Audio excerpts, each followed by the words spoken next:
আসসালামু আলাইকুম প্রিয় দর্শক, আমি এই মুহূর্তে আছি জামালপুর জেলার ঐতিহ্যবাহী বাউলা মোড়। সেই হাড় কাঁপানো শীতে সাত সকালে আমি এখন যাচ্ছি তারাটিয়া। সাথে আছে ভাতিজা ইয়াসিন আরাফাত। যাচ্ছি অবশ্য ভ্যান গাড়ি দিয়ে, কিন্তু খুবই ভালো লাগতেছে। দেখেন বাউলা মোড়ে ঐতিহ্য ভাই, যে বাউলা মোড়ে, এই বাউলা মোড়ে যে ঐতিহ্য আছে সেটা ব্যাকগ্রাউন্ডটা অনেক খারাপ। কারণ এই বাউলা মোড়ের ব্যাকগ্রাউন্ড হচ্ছে শুধু ডাকাতি আর ছিনতাই।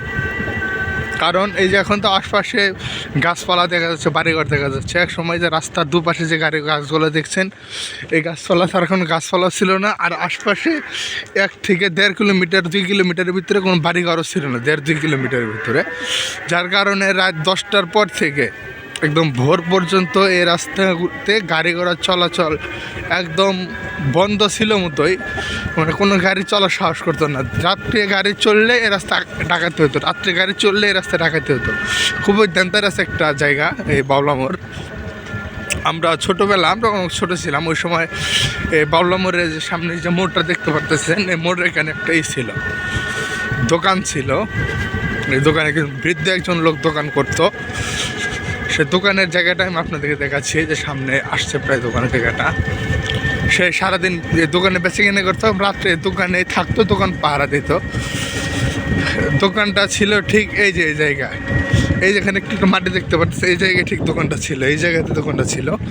উনি এখানে দোকান করতো। সবচেয়ে ডেঞ্জার আছে যে এই জায়গায় মোড়টা, এই মোড়টাতে ডাকাতটা সবসময় মানুষের উপর করতো, অ্যাটাক করতো।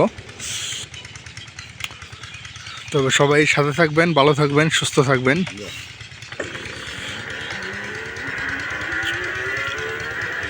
বাউলা মোড়ের যে ঐতিহ্যবাহী যে গাছগুলো ছিল, বাউল গাছ, গাছগুলো প্রায় নষ্ট হওয়ার পথে, শেষ হওয়ার পথে। অল্প কিছু গাছ এখন বাকি আছে, তারপরেও গাছের ডালপালা নাই, পাতা নাই, অল্প কিছু গাছ আছে।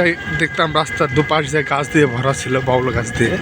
এখন গাছগুলো অনেকেই কমে গেছে আগের চেয়ে, অনেক তুলনায় কিছু গাছ আছে এখন।